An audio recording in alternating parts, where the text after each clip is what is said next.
ধন্যবাদ এশিয়ান টিভিকে। আপনারা জানেন যে আসলে এই মহাসড়কটি এখন অনেক গুরুত্ব বেড়ে গেছে।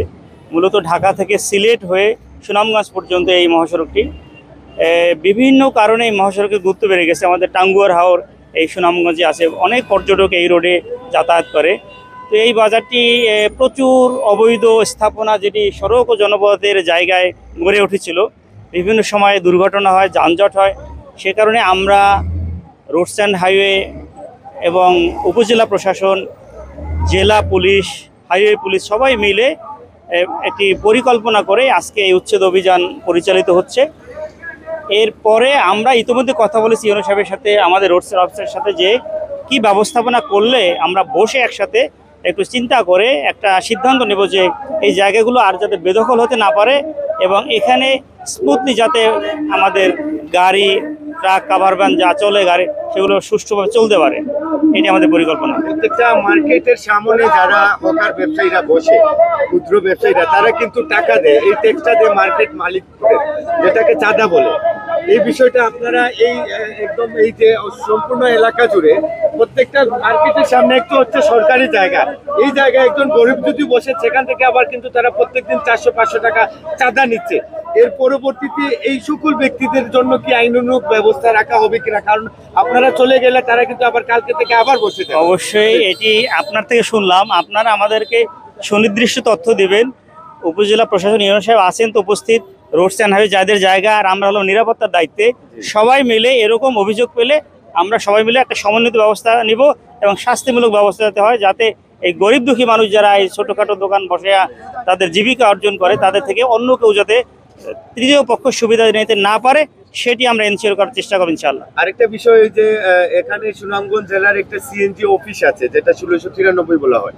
তারা এই যে সিএনজি কিন্তু রাস্তায় গাড়িগুলো রাখে। এই ভাঙ্গার পরে আমরা দেখতে পাচ্ছি যে তারা সিএনজি গুলো মানে রাস্তা পাশ থেকে সরিয়ে তারা কিন্তু এই যে ভাঙ্গা স্থাপনায় ফাঁকা জায়গাগুলোতে তারা ভর্তি করে রাখছে। এতে কিন্তু জনগণেরও যেমন সুবিধা, প্রশাসনিক সুবিধা, সবচেয়ে বড় ব্যাপারটা হচ্ছে সাধারণ মানুষের সুবিধা, যাতায়াতটা অত্যন্ত পক্ষে খুব ভালোভাবে হবে। এই যে গাড়িগুলো রাখা হচ্ছে, এই গাড়িগুলো কন্টিনিউ থাকার জন্য আপনার কোনো নির্দেশ দিতে পারেন? আমরা নির্দেশ ইতিমধ্যে আমরা আলাপ করছি, ইউনো সাহেবের সাথে কথা বলেছি, ওনাদের রোডস অ্যান্ড হাইওয়ের সাথে কথা বলেছি এবং স্থানীয় যারা এখানে স্টেক হোল্ডার আছে তাদের সাথে কথা বলে একটু সময় নিয়ে, আমি বলবো 1-2 দিন সময় নিয়ে একটা সমন্বিত সিদ্ধান্ত আমরা নিতে চাই, যেখানে ওই সিএনজি যেখানে থাকলে সুবিধা হবে, লেগুনা কোথায় থাকলে সুবিধা হবে, কি কাজ করলে, কি প্রক্রিয়াগুলো অবলম্বন করলে, কি স্টেপসগুলো নিলে আমাদের এই অভিযানের যে উদ্দেশ্য সেটি সফল হয়, সেই চেষ্টাটা আমরা করব। যে আমরা বেসিক্যালি আজকে এখানে এক্সিকিউটিভ ম্যাজিস্ট্রেট এবং উচ্ছেদ কার্যক্রম যেটা করেছি, সেটা রোডস অ্যান্ড হাইওয়ের রিকুইজিশনের ভিত্তিতে ওনাদের যে জায়গাগুলো একুয়ার করা আছে এবং যে জায়গাগুলো ওনাদের দখলে আছে, সেগুলো তারা উচ্ছেদের জন্য আমাদের কাছে পত্র দিয়েছে জেলা প্রশাসনের কাছে। সেটারই আলোকে আমরা আসলে এখানে আজকে উচ্ছেদ মামলা পরিচালনা করলাম। আপনাদের বেশ কিছু প্রশ্ন আমাদের কাছে ইতিমধ্যে উপস্থাপিত হয়েছে, যে আসলে পার্শ্ববর্তী যে দোকানগুলো আছে তার সন্নিকটে অনেকেই ঘরবাড়ি এবং দোকান অস্থায়ীভাবে তারা এখানে দোকান ব্যবসা করে। আমরা আপনাদের মাধ্যমে নির্দেশনা দিতে চাচ্ছি যে এখানে যাতে কেউ দোকান ব্যবসা না করে। আর আমাদের স্থানীয় প্রশাসন যে আছেন, উপজেলা নির্বাহী কর্মকর্তা, তাদেরকে আমরা লিখিতভাবে জানাবো যে এই জিনিসগুলো আমরা আসলে আজকে উচ্ছেদ করে দিয়েছি এবং সেখানে যাতে সিএনজির একটা রাখার ব্যবস্থা করা হয় আমরা, এবং অন্যান্য যে লেগুন এবং যে আমাদের 3 হুইলের যানবাহনগুলো আছে সেগুলো যাতে রাখার ব্যবস্থা করা হয়, সেই বিষয়ে তারা যে দিক নির্দেশনা আমরা দিয়ে দেবো। এবং একই সাথে আমাদের যে এখানের রোডসের আমাদের পুলিশ, হাইওয়ের পুলিশ যারা আছেন, ওনাদেরকেও আমরা আলাদাভাবে আমরা একটা কমিটি গঠন করে এবং চিঠির মাধ্যমে ওনাদেরকে নির্দেশনা দেবো। এবং একই সাথে আপনাদের মাধ্যমে আমরা আসলে যারা এখানে বসে অধিকাংশই গরিব, আমরা বিশ্বাস করি, মধ্যবিত্ত, উচ্চবিত্তরা তো বসে না, তাই না? তো ওনাদেরকেও আপনাদের মাধ্যমে আমরা এই মেসেজটা দিতে চাচ্ছি, দয়া করে আপনারা এখানে বসবেন না। কারণ এখানে আপনারা যদি বসেন তাহলে আমরা আবার এসে উচ্ছেদ করব। তো জীবিকার তাগিদে যদি বসতেই হয়, যে জায়গাগুলো আমাদের এই রাস্তার জন্য কোনো ধরনের সমস্যা তৈরি না করে, ব্যারিয়ার তৈরি না করে, ওই জায়গাগুলো ব্যতি রেখে অন্যান্য অনেক পার্শ্ববর্তী জায়গা আছে, এটা হাওর অঞ্চলিত এলাকা, এখানে অনেক জায়গা আছে বসার মতো, সেই জায়গাতে একটু বসার জন্য আমরা আসলে 90 দশকের পর থেকে আমরা এই পর্যন্ত দেখে আসছি যে দোকানপাটগুলো উচ্ছেদ অভিযান পরিচালনা হচ্ছে, বিভিন্ন সরকার পরিবর্তন হচ্ছে, বিভিন্ন প্রশাসনিক কার্যক্রমভাবে এটা ধারাবাহিকভাবেই কিন্তু ভাঙ্গা হচ্ছে। আপনারা এই যে আজকের যে ভাঙ্গাটা, অনেক সময় আমরা দেখেছি সাপলুডুর মতো, সকালে ধরেন সাপের মুখে পড়লো, বিকালে আবার মইয়ের মুখে পড়ে আবার উপরে উঠে যায়।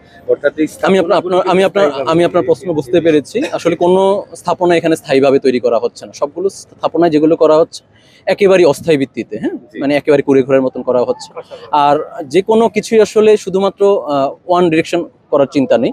এটার সাথে আপনার যেমন ভূমিকা থাকা উচিত, আমাদের সরকারি কর্মকর্তা আমরা যারা আছি তাদের ভূমিকা থাকা উচিত, রোডসের হাইওয়ে ডিপার্টমেন্টের ভূমিকা থাকা উচিত, পুলিশের ডিপার্টমেন্টের ভূমিকা থাকা উচিত, এবং একই সাথে যে এটা ব্যবহার করছে তাকেও ভূমিকা রাখা উচিত। এখন এখানে তো আমরা যারা কাজ করছি সবাই জনগণের জন্যই কাজ করছি।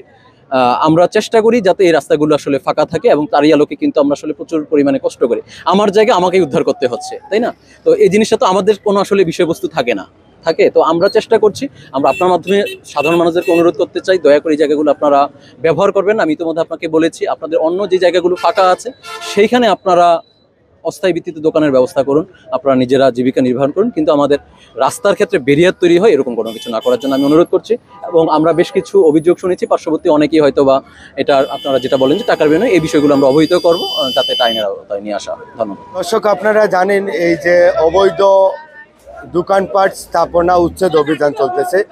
এই উচ্ছেদ অভিযান এটা এক প্রকারের সাপ লুডু খেলা বলতে পারেন, কারণ সকালে যদি দেখা যায় যে এটা সাপের মুখে পড়ে, আবার বিকালে দেখা যায় সেটা মইয়ের মুখে পড়ে, এরকম একটা সাপ লুডু খেলা হয়ে দাঁড়িয়েছে এই অবৈধ স্থাপনা ভাঙা নিয়ে। আপনারা দেখেছেন যে আজকে এই মুহূর্তে সাতক উপজেলার যে গোবিন্দগঞ্জের ফুলের মুখ স্থানে সেখানে দোকানপাট ভাঙচুর করা হচ্ছে। এখানে নির্বাহী ম্যাজিস্ট্রেট হিসাবে যাকে আমরা দেখতে পাচ্ছি, তিনি বলছেন যে তিনি সকাল থেকে বিকাল অবধি পর্যন্ত সেখানে গোবিন্দগঞ্জ, জাউয়া, ধারণ এলাকা হইতে এবং পাগলা পর্যন্ত যাবেন। সেই এরিয়া থেকে এই যে দোকানপাট ভাঙা নিয়ে আজকের যে উচ্ছেদ অভিযান, এই অভিযানটা অনেক সময় আমরা দেখেছি যে সকালে ভাঙা হয়, বিকালে আবার গড়ে, ভাঙা গড়ার খেলাই চলতেছে। এই ভাঙাটা শেষ হবে কবে? সাধারণ ব্যবসায়ীরা তারা দোকানপাট খুলেন, আবার এগুলা ভাঙা হয়, এরকম একটা সাপ লুডুর খেলা চলতেছে সমগ্র বাংলাদেশে। আমরা এই পশ্চিম সিলেটের, বিশেষ করে সুনামগঞ্জ জেলার যে সাতক উপজেলার গোবিন্দগঞ্জ থেকে সরাসরি যুক্ত আছি। এশিয়ান টেলিভিশন পশ্চিম সিলেট থেকে, আর সায়েম আছি আপনাদের সাথে।